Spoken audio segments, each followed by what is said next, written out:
Enega izmed ključnih ciljev Desusovih programskih izhodišč predstavlja ustanovitev neodvisnega, samostojnega in avtonomnega demografskega sklada. Demografski sklad mora postati ključni finančni steber, ki bo zagotavljal dodatno varnost izplačevanja pokojnin sedanjim in bodočim generacijam.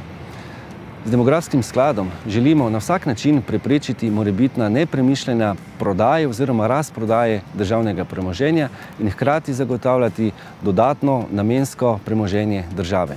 Ob vsem naštetem, kakor tudi z umnim, gospodarnim upravljanjem demografskega sklada, želimo, da se nikoli in nikdar ne bi pod vprašaj postavilo izplačevanje pokojnin. Ne le, da želimo razbremeniti proračun dolgoročno, želimo tudi povrniti zaupanje sedanjih in bodočih upokojencev v pokojninski sistem.